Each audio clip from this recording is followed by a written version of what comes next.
And good Tuesday morning, everyone. You're listening to the Inside Drive podcast. This is episode 21. We were talking a lot about the Arnold boys golf team on Tuesday. And just like that, we've got the head coach of the Arnold boys golf team, Luke Logan, in studio with us today. As always, I got to go through my sponsors, some other quick things before we get to Mr. Luke. I want to mention Panhandle Credit Union. As you guys hear every episode, the quality relationships they have with our community is what Panhandle Credit Union is all about. Whether it is sponsoring an event, donating to a cause, providing loan options, or setting people up with great banking products, Panhandle Credit Union is here to serve those who live, work, worship, or attend school in Bay County and other surrounding counties. Together, Panhandle Credit Union builds community. Visit panhandlecu.org or swing by any location to join. And then, of course, can't forget our good friends over at Golf Plus. Alan Watson just renovated his store, new floors. They got a second simulator in there now, which means there may be some, future golf lessons or some other things, but I know what it means. It means there's more opportunity to get into that simulator, whether you just want to hit some balls on the driving range or go play some golf all over the world. Golf Plus now has 2 simulators over there. As y'all know, they're featured in Golf and Golf Digest magazine as some of the top club fitters in the country. And as you guys know, they certainly deserve it. Their fitting studio and club repair areas are second to none.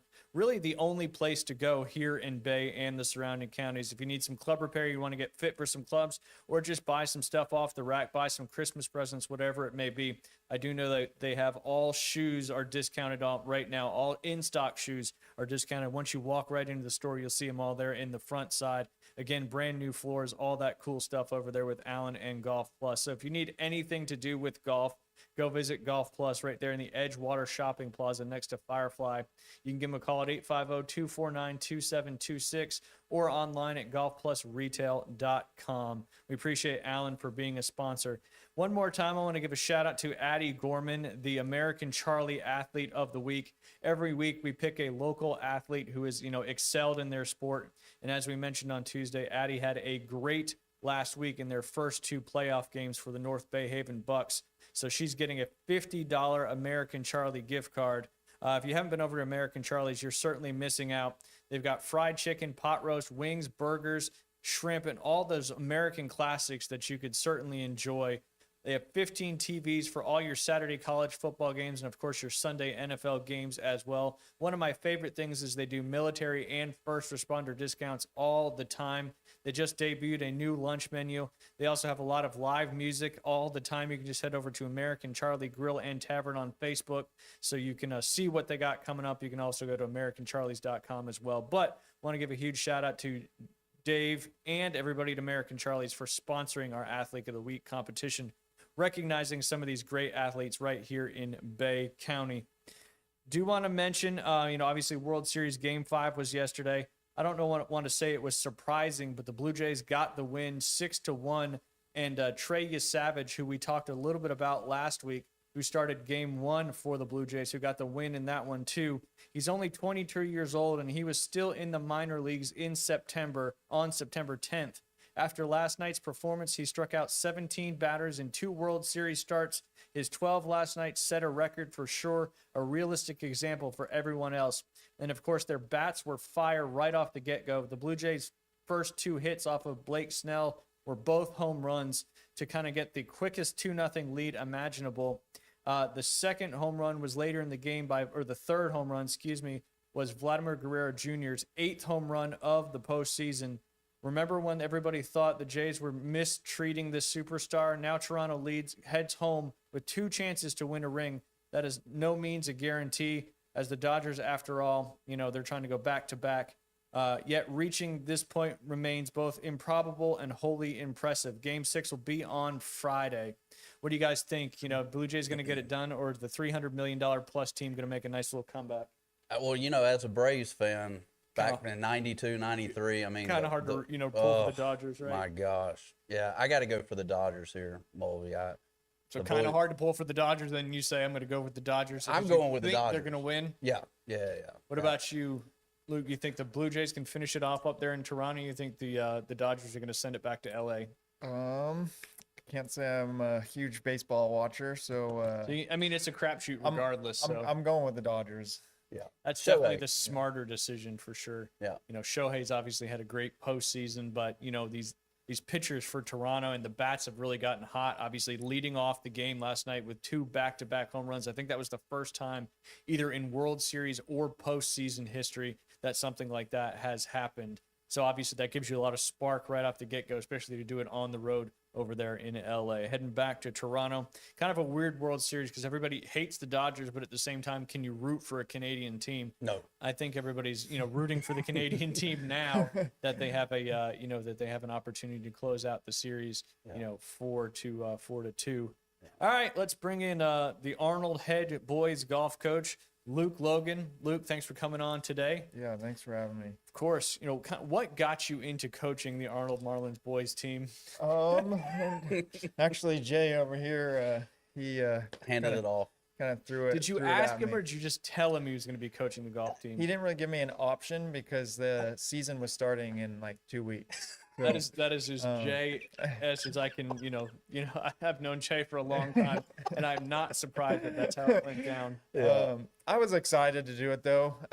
He asked me to do the girls last year, and it was the same thing. Like the season had already started, and it was like, hey, I don't think I'm gonna be able to handle them too. Do you want it? And I was like, I mean, I guess, but we're not gonna be able to get it done in time. So I kind of expected it a little bit this season, if we're being honest. But yeah.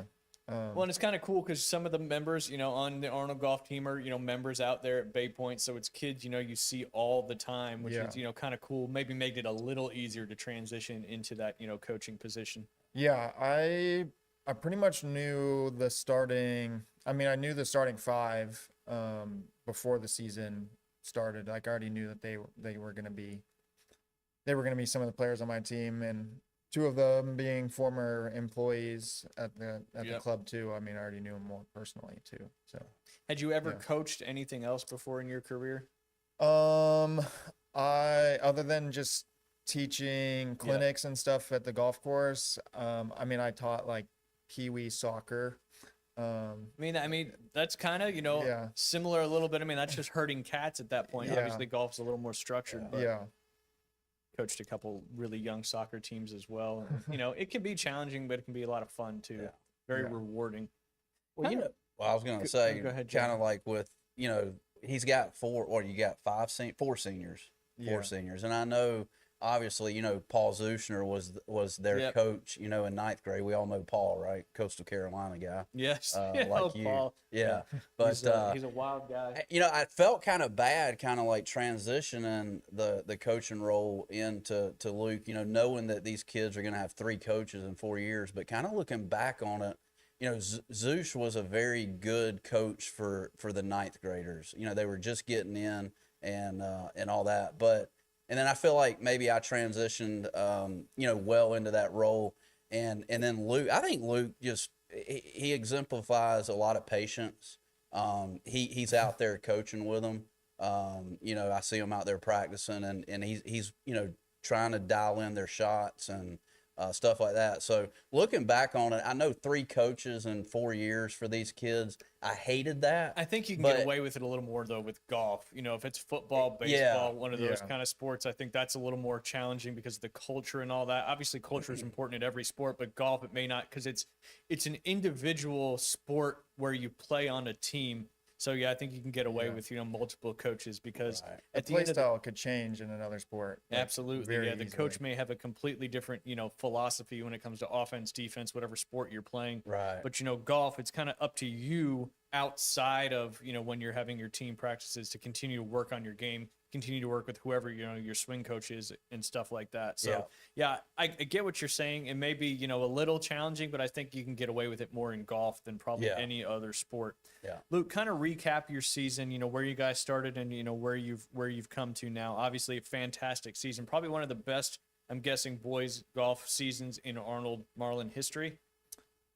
Yeah, I mean, I'm new, so I don't know exactly what it all But y'all looks won like. a lot of regular season matches, right? We won all of them except for one out at the country club. The season. That's that I mean, home course advantage for Mosley. Yeah, we had a rough day, and they all showed up to play that day. I mean, it was blowing like 20 miles an hour that day, so they shot kind of a little bit higher than what we'd been shooting, but to do that on a windy day, I mean, they deserve to snag a win from us. For sure.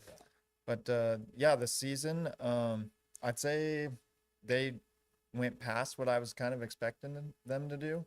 Nice. At least score wise, they've just been consistently shooting lower and lower and lower. And that's what you want, right? From the beginning Yeah. of the season to the end of the season, you want improvement. I Yeah. think that's fair to say with any sports team in any level, any sport, whatever it may be. If you can develop and get better throughout the season, that's really, as a coach, all you could ask for. Yeah. And I mean, my main goal for the whole season, I mean, I want to get the seniors to state and everything. But I really wanted to watch them shoot under par as a team, which we ended up shooting 3 under in one of those tournaments. That's as a team. fantastic. Was that the one where, one of them shot 32 and the other shot 34? Yeah. We had 32, 34, I think a 36 maybe, and then a 37. Is that 3 under, 4 under? That sounds right. I don't know. Well, something because like that. because with just the 2, you're sitting at 4 and 2, so that's 6 right there. So if you got 1 over par, then I think it was a 37, 38 then was what the other two that shot would, or something 37, like that. 38 would make Yeah. perfect sense. That Yeah. would get you to that 3 under par, which is anytime you shoot under par as a team, that Pretty is impressive. super, super impressive. Yeah. You had y'all's district tournament. Was that last week? Yeah. Districts it was this week. It was on Monday. That's right. Yeah. That's right. And where'd y'all play that one? It was at Fort Walton Beach Golf Club. The course was fun. I mean, it was the first time I got to see it. Our practice round was in the rain, which was very interesting. Which, as much as it hasn't rained really over the last couple months, Yeah. getting a little taste of rain always throws a little wrench in there Yeah. on, your normal, because you got to work with rain gear, umbrellas, all that stuff. It kind of puts a little more pressure on you when it comes to that. But y'all had a great round in the actual district tournament. I believe y'all finished second behind South Walton, which I guess is probably kind of expected with South Walton's, kind of year in and year out, one of the better programs in our area. Yeah. I mean, they finished how they were expected. And then Ethan was right there hanging on, trying to get the win too. Nice. Very, very cool. So what's next for the team? I'm assuming regionals and, trying to, finish top 2 to move on to Howie at the Hills, I believe is still where it's at. Yeah. We got regionals on Tuesday, this coming Tuesday. We'll head out on Monday, get a practice round out there. It's in Fleming Island in Jacksonville. So we'll drive out early Monday morning, get a round in, and try Which to get our is top 2. Ironically, the team that you're trying to beat, it sounds like. I mean, like they were hardcore last year. Gotcha. They finished number 1 in district last year. So I'm sure that's going to be the team to try to beat. Yeah, I think based off the rankings, I think we're 5th, which I don't know if our ranking really correlates exactly what they're capable of shooting. I mean, all the teams can probably say that too, but Yeah. I mean, the fact that we had them shoot under par in an event, not too many of those other teams probably really had that at all. So I think they have the potential to be a lot better than they are. Yeah. Cool. So you've got, if you finish first or second, you would move on to the state final tournament. Yeah. But they also, I was reading about it too, they also have some like at-large bids opportunities for, some other teams. And I feel like y'all have, not that you want to put all your eggs in that basket. You'd Yeah. obviously like to play your way into the state championship. But I feel like you guys have had a good enough season that if you don't make it, you might be able to get an at-large bid as well. Because what Yeah. did they take 4 other teams that didn't qualify already, and 4 other individual golfers that didn't qualify on those top 2 teams that get to go to the state final? Yeah.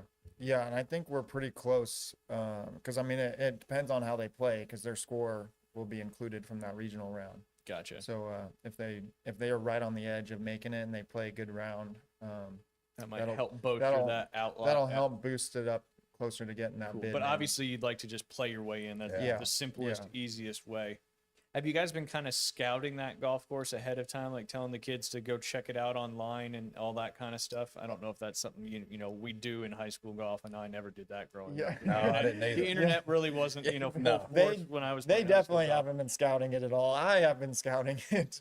I mean, just for the district tournament, I mean, I had them all had a course book that I drew up and they were supposed to be marking in it the day before in our practice round, which obviously was raining, so I didn't expect a lot. But I definitely have a course book that I've been drawing on like through 18 birdies and just gonna have them try to be as dialed as they can be.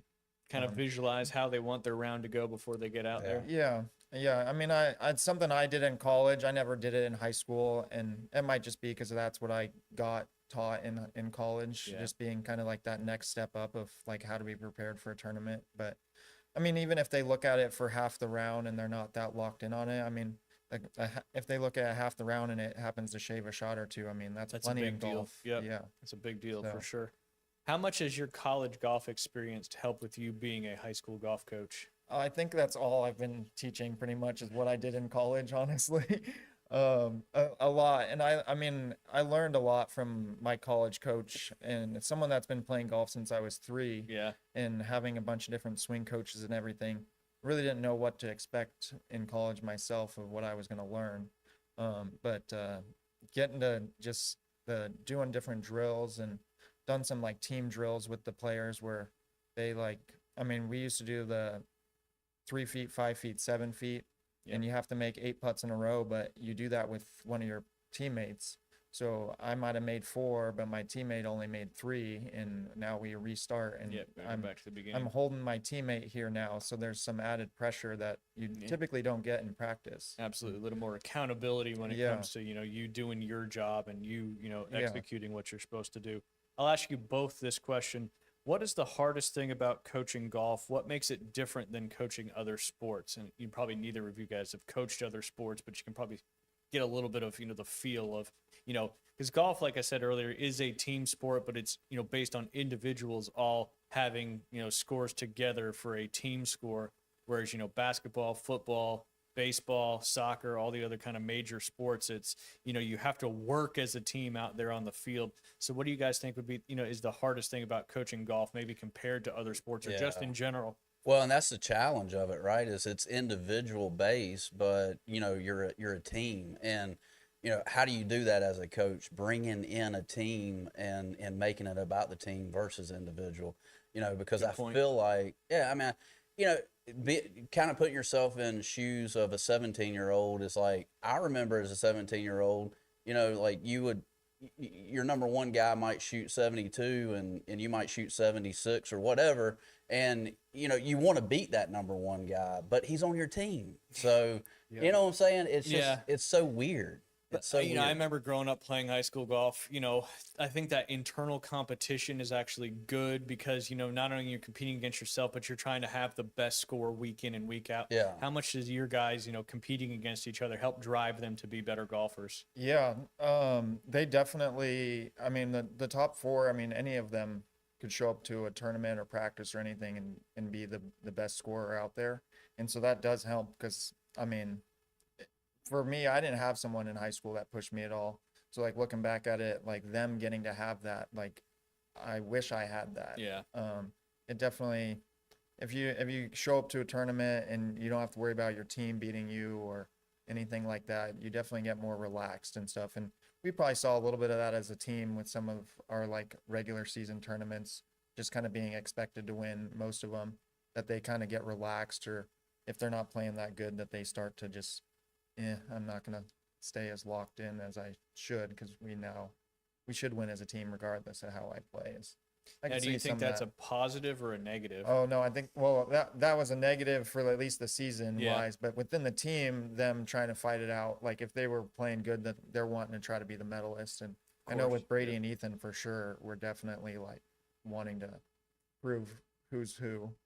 And I think, that little competition between your two best on the team is certainly good for both of them because not only they're competing against the other teams, but they're competing against each other too, Yeah. which is going to Yeah. push them and drive them to get better. Yeah. But a true leader of the team, in my opinion, is somebody that like that leader may not be playing good golf, but they're a cheerleader for Yes. the people that aren't. And I think that's true leadership. And I mean that comes with age and wisdom, but that's the hard part of it is being that leader and not being the best, performing the best, but acting as a team leader. Yeah, good point. Good point. Because anyway. you have to have, golf is so challenging enough as it is, and you're not going to shoot, 2 or 3 under par every time you go out there. So, obviously you're going to be a little disappointed, but you still have to be there for your team, like you were Right. saying. And that's, and not go pout. you yeah, know? yeah, Yeah. because so Right. many people in golf, they just want to, lower their head and, be super disappointed. I mean, which happens in every sport, but golf more than any other thing, in my opinion.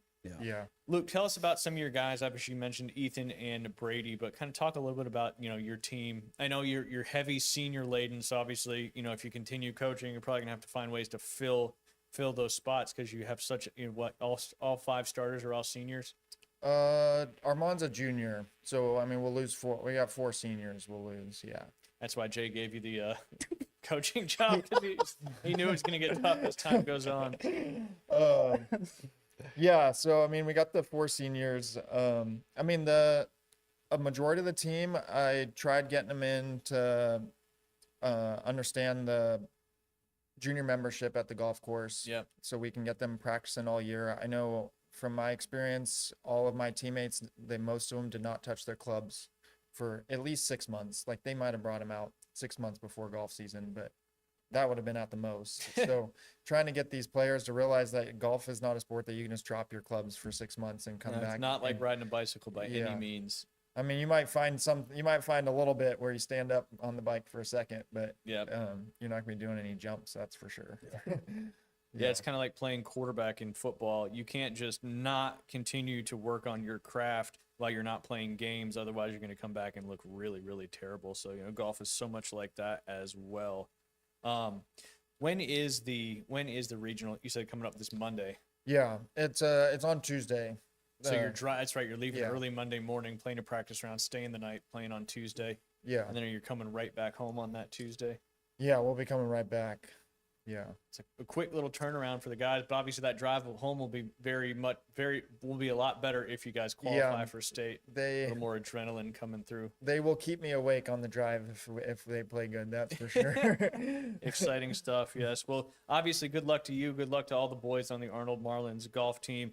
We'd love to have a state appearance down there at Howie at the Hills, that's for sure. Yeah, And hopefully, if you guys don't qualify, the FHSAA will make the right decision and bring you guys in as an at-large bid. But just take care of business and don't have to worry about that. So, yeah, and at Fleming Island Golf Club, and I know Arnold's soccer team has seemed to play Fleming Island quite a bit in their times they've been to the state championship and all that stuff. So maybe the Arnold High School has a little advantage over Fleming Island. We're going to go with that anyway, though. So well, and they're playing a much better. I don't know Fleming Island, but the one in Lake City. I'm not knocking the one in Lake City last that, year, yeah. but man, it was pretty brutal for a I mean, regional yeah. place, yeah, that's, Yeah. I've been that's hearing that from some of them. Yeah. Yeah. So I think Fleming Island, you're probably going to look at good course conditions over there.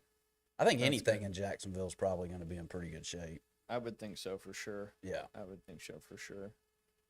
Some news out of the college football world. I don't know if you guys saw this or not, but the Louisiana governor ripped Scott Woodward, who is the LSU AD, and says he will not pick Brian Kelly's replacement. As y'all know, Brian Kelly was the most recent head coach to be fired from a big time program, but he said he's not going to let the AD pick because he was responsible for Coach O and Brian Kelly and his $53 million buyout, but he was also responsible for Jimbo Fisher at Texas A&M. I want to say his buyout was closer to $80 million. So when you have these state universities, the governor can kind of appoint a board to kind of be in control of those particular hires and stuff like that. But, when your AD is not picking the next football coach, what is the AD actually doing then? What is Makes their you wonder. Yeah. Yeah. It's kind of like Office Space, right? Where, I forget his name with the stapler. The stapler. Yeah. Yeah. I love the stapler. He I did- watch the squirrels. I watch the squirrels. He didn't really do anything, and that's kind of what is the AD at LSU doing? Obviously, there's a lot more sports than just football, but the governor coming out and saying you're not picking the next football coach is pretty wild stuff out there in the college football world. But also, a lot of people be like, is Coach O going to come back? He's not going to come back. Coach O had so much baggage with him. Obviously, he's down here all the time in 30A, but as much as he wants to go back to LSU, I think it would be a disaster if they brought him back. All the stuff with the girls, he was just he was a great. What happened there?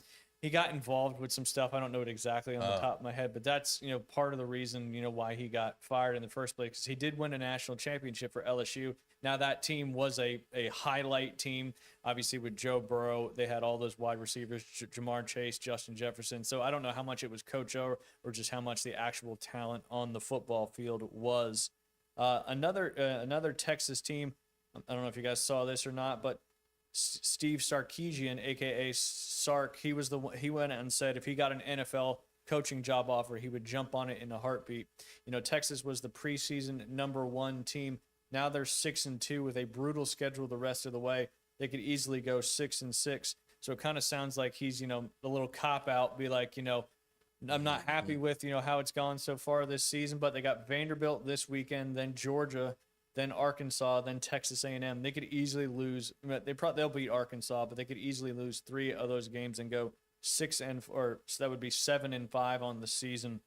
But the fact that he's already come out and said that if he got an NFL, coaching gig, he would take it. Obviously they were preseason #1. He's got Arch Manning. Arch Manning really hasn't performed like everybody thought he would. Yeah. But what do you think about, the head coach of Texas saying that, if he gets an NFL job offer, he would jump ship really quick? They're just jumping from frying pan to frying pan. I mean, you know what I'm saying? I don't know. Getting Is the paid a grass- lot of money. I don't know if it's greener on the other side, but with these buyouts that these guys get, and when they get fired, they get so much money. I think on Tuesday we talked about, I think it was $169 million are owed to college football coaches that have been fired so far this year. And I saw something where Brian Kelly's making 31 cents a second for the next 6 years through that buyout. $54 million buyout. I mean, like, fire me now. Yeah. I mean, what the hell? I mean, obviously they'll all be rather coaching, but yeah. it's like the safest, if you get fired, it's like, great, I got fired, but you know what? I'm getting paid, like you just said, 31 cents every second. And then you get double income when you take the NFL job, right? So you're dinks, you're double income, no kids. Yeah, I just don't know if Brian Kelly would get an NFL job, but there's obviously we talked about it in depth on Tuesday, a lot of big profile jobs out there right now. And kind of the as the kids say, the guy that's, him, so to speak, right now, everybody's focused on the main character is Lane Kiffin. Obviously he's got this big time offer from Florida. LSU's probably going to offer him as well. Now, Ole Miss probably will put a big extension out there to try to keep him. Obviously, he's been successful at Ole Miss. Yeah. Do you think he's still on Ole Miss by the time the next season starts, or do you think he's at Florida or LSU? They'll probably hold on to him. I mean, what are they ranked top 10 right now? Ole Miss. I think they might have fell out of it slightly but obviously the Georgia game was really close. But somebody opened the can, and I think it was Napier, right? Once Napier was gone, it seemed like there was 8 coaches that lost their job right after that. And there was a few before Napier, but not as high profile as Napier. But yeah, the coaching waterfall has really gotten going, and I think we're still going to see a few more. I don't think Auburn fires Freeze this year because, if you fire Freeze with all these other openings, who is really going to come? So why not just wait? If you're going to get rid of him, I would give him another season, not because I think he's the end all be all, but because it would save the university money because you're going another year into his buyout, even though his buyout's, fairly low in the grand scheme of things. I think it's $12 million right now. But there may be better coaching opportunities next year to bring somebody else in because, in my opinion, if you were to fire Freeze right now, who are you going to get? How can you compete with Florida? How can you compete with LSU and some of these other places that have, huge booster money and can obviously, pay a lot of money? So, in my opinion, I would wait to get Freeze if you're going to get rid of him next year. Yeah. But yeah, so. Excuse me. We'll see what Very happens with all that. Well, it's kind of like Napier, right? Napier's out. We got a big game, Georgia-Florida game this weekend. And so, I'm sure everything's going to be on the up and up with Florida. Obviously, it's like, oh, we got rid of Napier now, so everything's good and golden. Whoever's taking over, if I'm Florida, I'm coming out and I'm getting like a taunting flag right off the get-go. Just to fire everybody up? Yep, just to fire everybody up. And just wait and see, Ryan Mulvey. Florida and Georgia will come down to a field goal touchdown. You think or so? Field goal win. It always does, right? Regardless of how good. That's one of those, all these rivalries. Regardless how good each team is, they always go down close. Always. But we got another good slate this weekend. Obviously, you were just talking about Florida, Georgia, but we've also got Ohio State, Penn State, which obviously Penn State's having a really tough year. That's another job opening out there. There's another coach out there. James Franklin's floating around out there as well. But Penn State's 3-4 on the season. Ohio State trying to stay undefeated. Don't think this one's going to be close. This spread's 20.5 for Ohio State.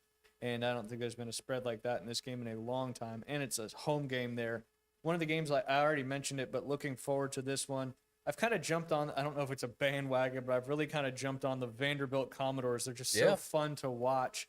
Texas is only a 3.5-point favorite. The only thing about this one is it's on the road for Vandy, and Vandy has not played as well on the road. They've lost one game, and that was an on-the-road game against a top opponent. I think it was Alabama, if I remember correctly.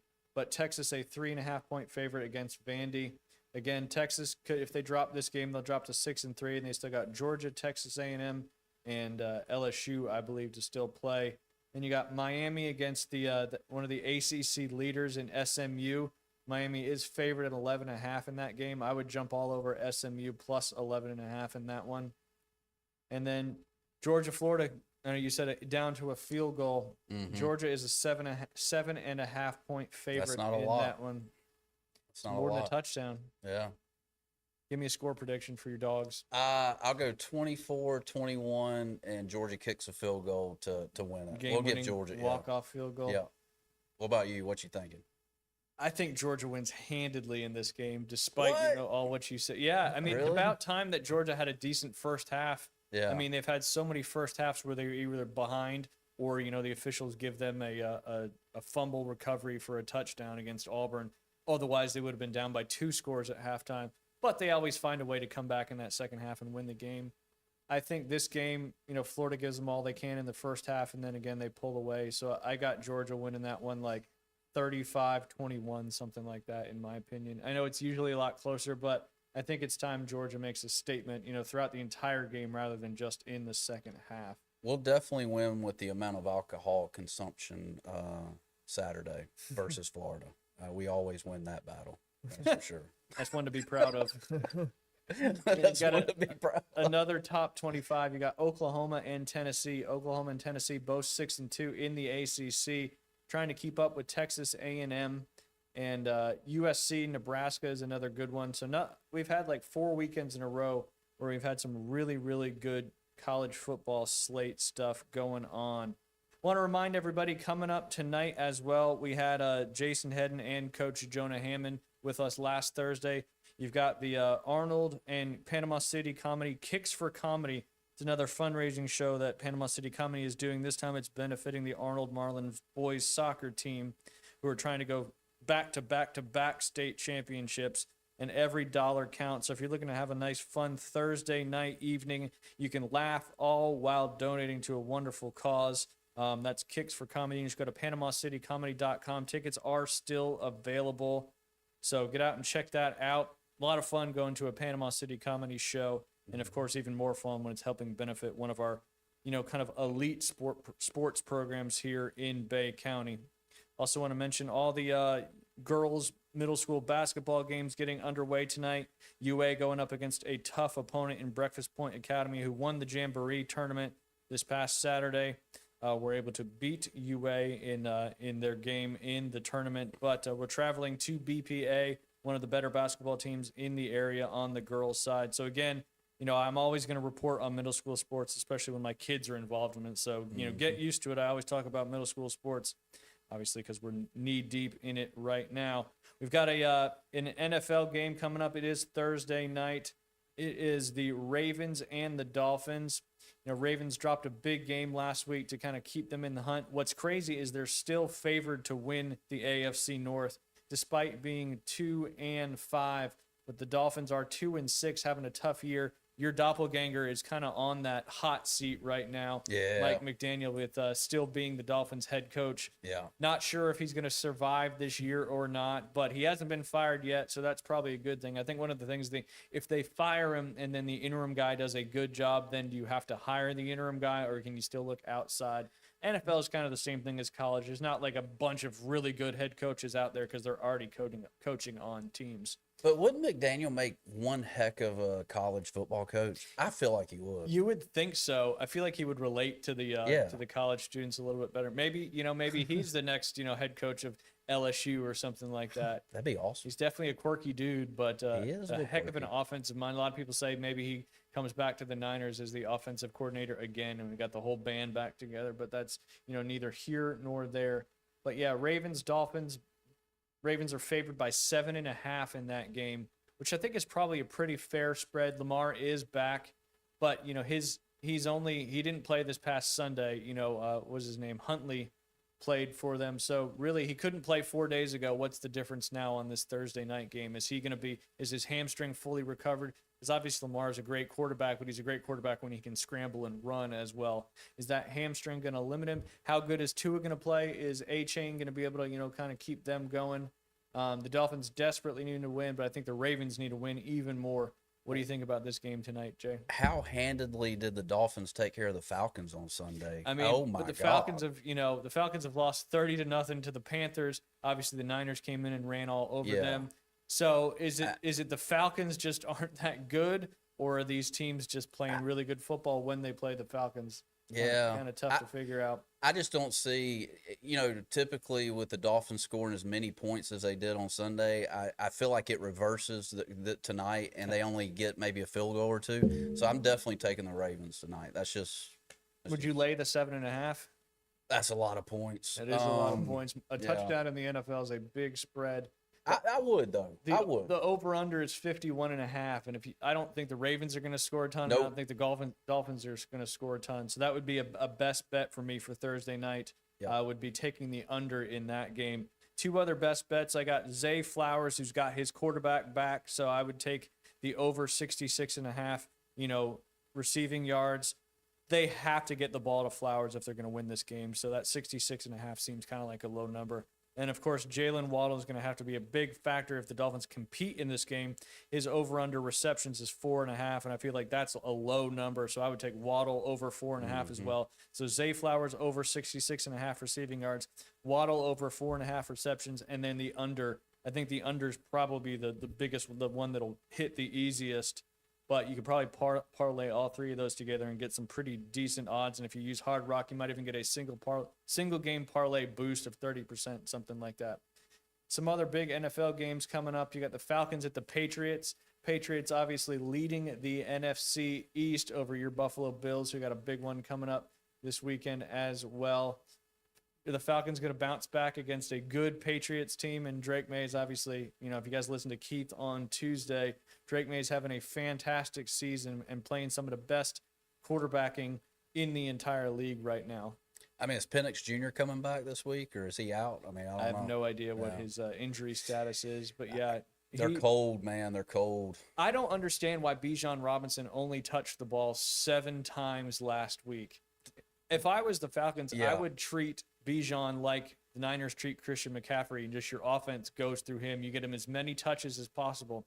He's such a great runner when it comes to being able to read where the holes are and all that. Did you have Keith on Tuesday, or We did, did yeah. he talk about it a little bit? No, he avoided the Falcons. Yeah, at I'm all- sure he did. at all costs in that one.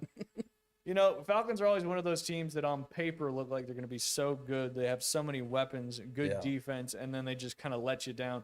I know why you divorced him a couple years ago. The Atlanta Hex, man. I'm telling you, don't be an Atlanta That's sports team. certainly true. It's rough. Let's see. You've got some other. I know the Saints have now moved away from Spencer Rattler and are giving Tyler Shuck, the rookie, the start against the challenging Rams team this weekend as well. Cardinals, Cowboys, Monday Night Football coming up. The Chiefs and the Bills will be headlining the afternoon slate. Right now, the Chiefs are a 2.5-point favorite. When you divorced the Falcons, you got married to the Bills. I did. How important do you think this game is for the Bills to win? They've been winning the regular season games over the Chiefs I think once in the last 8 years they've beat them in the regular season, but then when it gets to the playoffs, Yeah. the Chiefs have got the upper hand. Chiefs playing some of the best football as of late. They've got Rashid Rice back, who is, if you do DFS, needs to be in your lineup. Right. He's just, that offense goes through Rashid Rice, and because their running backs, their running game is pretty much non-existent right now. Patrick Mahomes is certainly a good one to have as your quarterback in your Yeah. DFS stuff as well. Chiefs are a 2.5-point favorite, over under 52.5. So many of these Chiefs-Bills games turn into shootouts and are a lot of fun. Your Bills going to win that one? I think so. Yeah, I would take the Bills. I mean, obviously the Bills have a good running game with James Cook. I feel like if they can run the ball on the Chiefs, that opens up a lot of stuff for them to get going in the passing game. So you take the Bills to win by 2.5. I would. Yeah. Okay, there How you about go. you? I'm going to stick with, riding the Chiefs right now, who have been, just so strong the last few weeks, because everybody, once they didn't obviously have a good start to the season, but, they got going, and then all of a sudden people are like, oh, the Chiefs, we're going to write them off. And they're like, no, we're just, just kidding. We're going to turn it into high gear. And I think they continue that against the Bills coming up this weekend. We got to get to some afternoon or good morning debriefs here real quick. Jay, I sent you a link that you can probably maybe get me a couple today. Be nice for you to start. About to get crazy, Luke. About to get crazy. All right, well, there was a story about this tractor trailer that overturned with a bunch of monkeys that had like hepatitis, COVID, and herpes, and there was one that they couldn't find, but then the university that they came from, they came out and said that they didn't actually have those diseases. So I don't know what that was all about, but that was going to be one of the stories we were going to talk about today. But now the university said that they don't really have them, so it's not as much of a story now. I think there's still one of the monkeys on the loose. That whole story, when I first read it, sounded like the movie Outbreak. I don't know if you guys remember that one. Outbreak. Dustin Hoffman. No. That's when there was somebody got bit by a monkey on a cargo ship and had the Ebola virus. Oh, yeah. And then it just went all over the place. It kind of came out about the same time as Congo, not to keep referencing Congo, but Right. another monkey movie that was kind of scary at the time for sure. All right, I'll start us off, Jay. Start on this side. A pet dog was eaten by a crocodile in Florida. Yes, a crocodile, not an alligator. With every passing week, the line between Florida and Australia becomes blurrier. They are essentially lands cut from the same cloth but situated on opposite sides of the globe. And I say this as a born and raised Floridian. In the latest Australian-esque incident out of Florida, a pet dog was eaten by a crocodile in Brevard County's Satellite Beach. Yes, an American crocodile, not an alligator. And this was on the central Florida coast, not in South Florida, where crocodiles are more prevalent. The incident took place in Brevard County, Florida, which sits on the Atlantic coast to the east of Orlando and includes Melbourne, Cocoa Beach, and John F. Kennedy Space Center in Port Canaveral, as well as Satellite Beach. This is not a part of Florida that many associate with American crocodiles. Alas, they are there. Case in point, this one spotted hundreds of miles from the Florida Keys in Melbourne 2 summers ago, which caused a huge stir. According to WESH News, neighbors near the incident claimed to have seen the crocodile before. They reported the crocodile was seen and recorded swimming with the dog in its mouth down a canal nearby. At that point, the FWC officers were called in to wrangle the crocodile out of the water. Confirming this wasn't the first time the crocodile had been seen in this part of Florida, WESH News says the croc had been relocated 3 or 4 times, but kept returning to the same canal in this part of Satellite Beach, Florida. That will no longer be the case, as the crocodile was taken into custody and will be now kept in Handcuffed. Yeah, Handcuffed. that'd be tough to handcuff an alligator behind its back. I don't think you can get his arms behind them, Ryan, why are they so ornery? That's what I want to. Why are they so ornery? because they got a bunch of teeth and no toothbrush to brush them with. That's right. No, you're wrong, Colonel Sanders. That's right. One local resident, Zach Spurlock, says he'd seen this crocodile countless times, telling WESH News it had zero fear of humans. When I saw that behavior, I knew something was going to happen. Here in Florida, there are specific circumstances for what qualifies as a nuisance alligator. Presumably, criteria extends to alligators, which for all intents and purposes are like alligators here in the Sunshine State, just much rarer. The state's nuisance alligator program states an alligator is deemed a nuisance if it is at least 4 feet in length and the caller believes it poses a threat to people, pets, or property. There are situations when smaller alligators wind up in places that are not acceptable, such as swimming pools, garages, etc., and must be removed. Again, let us assume this applies to crocodiles as well. In this case, it certainly has the crocodile, as the crocodile is being permanently moved to captivity in order to prevent any future incidents. So not just gators, crocs too, anywhere in the state. Did that give you enough time to find one? Yeah, I got you. All right, good. Well, It's the first of time in all- like 5 weeks. No, yeah, I got you. Well, first of all, let's debunk this. Is it Halloween or Halloween? Great That's question. the question. Halloween. Huh? Halloween. He's from Idaho. I'm from Nevada. Or Nevada. Okay, Nevada. Yeah. Which yeah. everybody says Nevada. Yeah. It's Nevada. I have family out in Nevada, so I've learned to say it correctly. So it is Halloween. I say, growing up in the Northeast, I say Halloween, Yeah, I do too. I say Halloween. which is, you're from the South, so maybe Yeah. maybe there's one thing that's not said differently between the Northeast and the Southeast. It's a hallway. So it's a Halloween. Halloween. Everett, give us how do you say Halloween? Oh, he's right down the middle. Yeah. Wait. So How that do you say doesn't both? debunk anything. Halloween.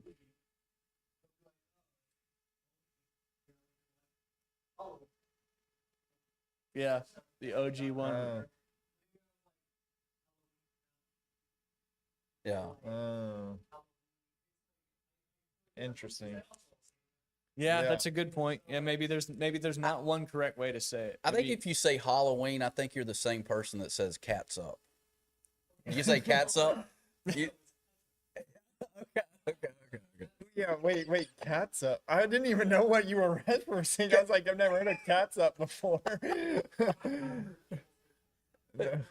What is Ketchup. that? Yeah. Ketchup. Oh god. This theme is Halloween. Do you remember the 1991 Geo Metro? Of course, Did you drive one? never drove one, but I can certainly picture it. Oh yeah, I mean it's like a little golf cart. Looks like a little Matchbox car. Yeah. Well, this guy's 91 Geo Metro crapped out on him, and he decided to put a 1,917-pound pumpkin 14 stories high and just drop it on his old Geo Metro. Who and grew a pumpkin that big? 1,900 pounds. 14 stories high is kind of more wild for me than 1,900 pounds. Yeah, Oh man. Yeah, I don't know about all this AI stuff. That's a whole nother- that's the Odd News website, right? Yeah. That may be legit then, because I've never come across an AI one on that website yet. Anyway, maybe that's the first one. It was at Hee Haw He's fact-checking it Farms. for us. The pumpkin was dropped onto the 35-year-old compact car, caving the roof in with a spectacular fashion. It's just something me and my wife have talked about for a long time. There you go. Okay. He dropped the pumpkin from 14 stories. Oh, yeah. I didn't know there was confusion on that. I didn't either. We just thought a 14-story pumpkin. Oh, no. Oh, that'd be crazy. That's my point. That's what led to him looking it up. Oh. You need a big farm to grow a pumpkin that big. That would produce a lot of seeds. You need a commercial oven to cook all the seeds. Imagine carving that pumpkin. Yeah. You would need a chainsaw to get through that. I'm sure the pumpkin. I mean, even at 1,900 pounds, I'm sure the pumpkin walls are, feet thick. Yeah. That Do almost y'all sounds- like pumpkin pie? Or I don't like pumpkin. I don't even think I've ever had it. I always do pumpkin seeds because you can season Yeah. however you want. Ah, I like Gotcha. pumpkin seeds. We just made some pumpkin seeds last Sunday. nice. They're delicious. I bet. What do they taste like? A little pink Himalayan sea salt and some Old Bay as well. Ooh. Oh, that It's kind sounds of good. yeah, it is. It is good. Sounds really Except good. pumpkin seeds, you just eat the whole thing because it would be a really big pain in the butt to try to get the pumpkin seed out. I mean, obviously sunflower seeds, you can do the old crack Right. with your teeth and then spit the seed out, but you can't do that with pumpkin seeds. Yeah. At least I haven't tried to do that. But Oh goodness. What else you got there, Mold Dog? I mean, I sent you a whole. Oh, you want me to keep going? I would like you to give me a break so I can find another one. Monkey gets loose inside Spirit Halloween store in Texas. That one I would definitely read because Oh my goodness. It's a pet monkey. Thanks for clarifying. Right. That I would didn't be think cool. a wild monkey would just walk into Spirit Halloween. I mean, who has pet monkeys? I mean, People have them. Yeah. I think Florida, you don't even need a permit for them. what? I know Oh, I know that's right. kangaroos you need a permit, but I don't think monkeys you need a permit. David Hayes, man, that's That's The what he kangaroo, yeah. wants. Yeah. You just gotta have a permit for a kangaroo. A pet monkey got loose from its owner at a Spirit Halloween store in Texas and spent more than 30 minutes swinging from rafters and poles. That'd be a good time to watch. Arlene Pinkston said she and her daughters were shopping at the Halloween store in Plano, Texas when they spotted the monkey. My daughter looked up and she said, "What in the world?" And she's like, "Is that a real monkey?" And I looked up. Well, it's got a diaper on it, so I guess it's real. I mean, What? I could see that question too because you got all that animatronic stuff in Spirit as well. So Pinkston recorded video of the monkey running, swinging loose through the store. Spirit Halloween employee Jimmy Harris said the monkey was apparently spooked by an animatronic display and fled from its owner. there's been a lot of those videos where like raccoons and possums and stuff like that have been going on people's porches and cats too, and they see those animatronic things and they Oh, jump yeah. up. So that's probably what happened to the poor monkey. Maybe he was just trying to find a Halloween costume and he got scared by the clown that jumped at him or something like It'd that. be funny if he's like wanting to be a giraffe or something like that. You know, it's like, just, Trick-or-treating with your pet monkey. The monkey's gonna eat the candy though. That's Go ahead, you can finish. let's see. The Plano police officer responded to the store towards the end of the Police always have to deal with the crazy animal situations. I'm telling you. I don't think that's ever on their job description, but they always have to do it. Gators, crocs, monkeys, Yeah. kangaroos, cows, horses, whatever it may be. They're always having it. Goats. Yeah. You had the goat in the I had pool a that goat the in my you called backyard. the police because you couldn't get the goat out yourself. It was a Sunday, so the animal control wasn't working, so the goat was arrested. I saw this live and was put in the back of a police car. Did they handcuff the goat? Or cuff the goat, I should say. They did. I mean, they hogtied it. They hogtied the goat. You know, put all four. Yeah, it was crazy, man. Absolute crazy. But no, I came back from vacation one Sunday, and there was a goat swimming in my swimming pool, and this happened about 20 years ago, and so we had to call the cops. It's the craziest thing ever. But no, this is crazy. I mean, a monkey. Swinging around in Spirit. Man, You never know what you're going to see in Spirit Halloween. no doubt, no doubt. What are you gonna be for Halloween, Mo? I'm actually going to be. I actually got a costume this year. Remember when I was the Penguin a couple of years ago? That thing was so hot. I'm going to be Song Yu from the Squid Games. Oh, Liam loves Squid Games too, so it was kind of a he's being a scary clown because he loves scary movies. So Oh God, dude, that's a phobia, by the way. There's adults out there that I know. will see a clown and they will get in a fetal position. it's Like a, yeah, that, it's a, a there's phobia. a name for it for sure. There I is. forget what it is. He's obviously not him and all his little buddies. They're all going to go as different scary clowns. So it'll be fun for him. Yeah, yeah. I still think you need to do the what is it? The I don't remember. you and Beth went as the film director. Oh yeah, the Girls Gone Wild. Girls one. Gone Wild. Yeah. Hey, we got top 3 at Spinnaker that year. The big Toys for Kids Halloween bash. We You're lost. looking hot though, man. I'm telling you, you're looking hot. I needed to work out a little bit before that. Why didn't you shave? You should have shaved. My beard, because I mean, Well, I'm talking other areas. what, my belly? Yeah. Why are you looking so closely at my belly? We've had some fun costumes. The one I shared this morning was when she was pregnant with Ryan, so she was a nun, and I went as Jesus. And we got in. This was when I was working at a golf club, and we got invited to a Halloween party at one of the members' houses. And it wasn't a costume party.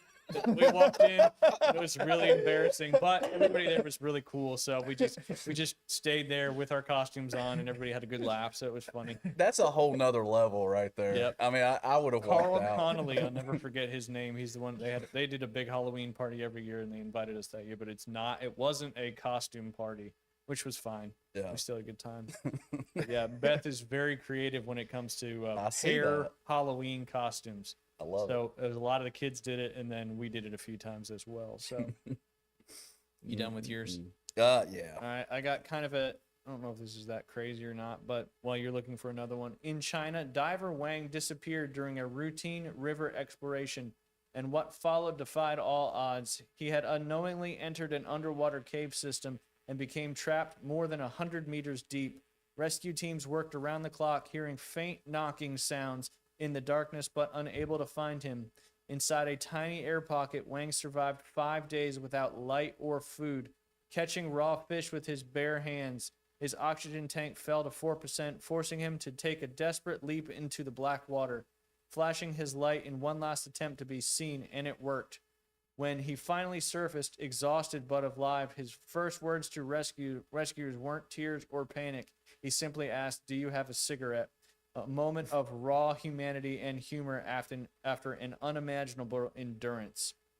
It's like, do you remember That's this? crazy. You remember the story of those kids that got trapped in the cave system? If you've never watched that documentary, it's a good one. I believe it was in India or somewhere like that, and they were on, I don't know if it was like a field trip or something like that, but they meandered their way into a a cave system, and then a big heavy rain came and flooded all those caves, and it took all these rescuers like months to get them out, where they'd have to go all the way in, put a kid on their back, and a couple kids would pass out and go unconscious, so they'd have to like put an oxygen mask on them Yep. and work them all the way through the caves. Oh, It's yeah. a very intense and like scary documentary.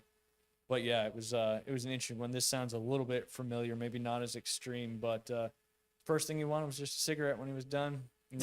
Hasn't breathed any clean air or regular air, Give me a in a cigarette. long time, and he wanted to, get some of that going in him. You got one more, and then we could probably. Well, that's Call it a like back in the day. You could just open up the septic, like the septic tank, and just walk down in. I mean, you can't do that no more. Not that I ever tried it, but I mean, Kind of sounded like you had some experience. no, but you could get caught down in the septic. That's I don't know if you'd ever good. catch me going into a septic tank, but No, so they used to be openable. I mean, we used to go into the flood channels in Vegas, and some of them go pretty far. Yep. And they get pretty dark. ooh, yeah, Yeah. Little adrenaline rush. yeah. I mean, you might see a few homeless people and stuff like that as a kid going down in there. Might be a little scary. Hey, How's the adjustment been from moving from Sin City to Panhandle, Florida? It's been I don't know, it feels the same. Everyone travels out here for vacation. Yep. So I feel like, I mean, at least in the golf industry, it doesn't feel that different, Yeah, yeah, which sounds crazy, but right. yeah. I don't know. Yeah, both similar. very tourism-driven areas, so yeah, I could see where Yeah. that would be very, very Yeah. similar. Obviously, what you can do in the area is certainly a lot different from there to here. That's true. Yeah. The Yeah. golfers are a lot more tame here, that's for sure. I haven't kicked too many people off for being too drunk, that's for sure. I'm sure that was I've pretty done- common out Done there. that a few times out there for flipping a golf cart right in front of me. I'm like, what just happened? I don't know, Luke. Yeah. A few months ago, we could really talk about We something. really don't want to talk about that. I can't talk It's funny about you mentioned that. Did he bring some of that Vegas excitement over Yeah. here to Panama City Beach? Let's just say I saw him a few months ago, and he's like, "Man, I'll be back. I'll come play a couple of holes with you. I got to go get this nine-some off number 14." Nine some. It was at least a nine-some, wasn't it? I don't mean, even know how many were playing. There was 8 of them. That's well, the next joys thing- of being a Eight of them. golf professional is you always have to do that dirty work where people they just try to take advantage all the time.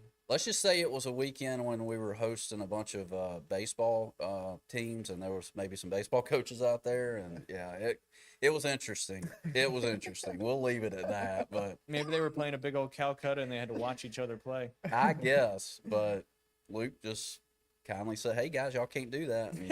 And like, "Come on, they we're were like, keeping "No." up. They were like, "No, yeah, we can." And then the rest is history. But anyway, yeah. Yeah, I mean, between I don't know. the joys of being a golf professional, for sure. Oh for boy, sure. It was a new one for me. you've seen it, hadn't you? Oh, I've seen it a lot. I think the one thing that comes to my mind was that Saturday when there was a drunken individual that decided to use the bathroom. Do you remember that? Hmm. And it wasn't in the bathroom. No. Like it was like outside. Yeah, that And- was a tournament. We had to call his business the next day because we gave him a shirt and a pair of shorts as well, yeah. and it just tracked all the way into the restroom. It sure did. And then poor Miss what was her name? I Oh, wonder how she's doing. yeah. I can't remember. Yeah, because she had a seizure after cleaning that up, She did. and then she fell face first, and I think I think she was blind too. Miss I'm drawing a I huge can't. Me blank. too, Yep, Mulvey. Me too. Yeah. I don't know. it's okay. But there's something always happening at the golf course. Always. Always. Yeah, we used to host Hooters tour events at the club I used to work at before Bay Point, and you know that the Pro-Am was always such a you know what show. Yeah. And we had multiple, you know, we called them comfort stations out on the golf course, and one of them it was up on the ceiling and stuff like that. And low man on the totem pole, professional, had to go out and deal with it. But we've all had to do something like that coming up through the ranks, so I'll never forget that one.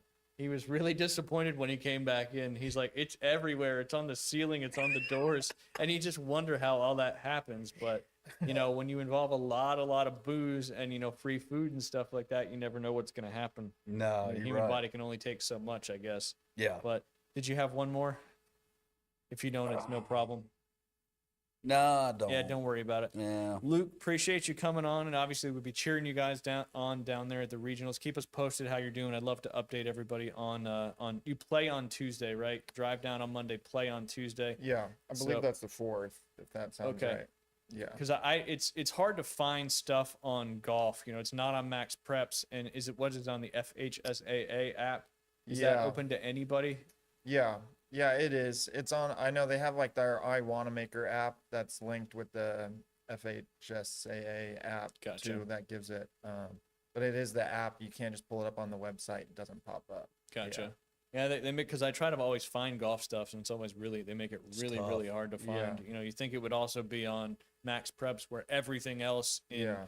Florida high school is, or actually that's national. Max Preps is a national Yeah. service. But yeah, good luck to you guys over there in Thank Fleming you. Island. Hope you finish first or second, so you can move on to the state finals at Howie at the Hills. Appreciate you coming on today. Appreciate you talking with us, Jay. As always, appreciate you coming in on Thursdays. Anytime. Trying to get Jay Chapman to come on next Thursday so we can have, you know, update where we picked all of our division leaders and Yeah. see where we are halfway through the season. Y'all have a great rest of your week. There's some high school. I think Mosley's final regular season game is tonight over there at Tommy Oliver Stadium. Got a bunch of high school games finishing up next week as well, and then we'll keep you updated as the playoffs roll around. Want to give one more shout out before we go to the North Bay Haven girls volleyball team. They did not win on Tuesday, but they took it to 5 sets and I think lost by 2 points in that one. They've been back-to-back Elite Eight. You know, they've made the Elite Eight the last 2 years. Obviously fell one round short of going to that Final Four, but 2 amazing seasons there for the Lady Bucks from North Bay Haven. Looking forward to seeing how they do next year as well. They got a lot of returning players coming back to the team. But again, we appreciate y'all tuning in. This will be posted. It's live on Facebook, live on YouTube, but the final product will be posted on Apple, Spotify, and all the other podcast services that you may use. And of course, it'll be posted final on YouTube as well tomorrow. Y'all have a great rest of your weekend. Hopefully, good luck to your teams. Enjoy your weekend, and we'll see you guys on Tuesday.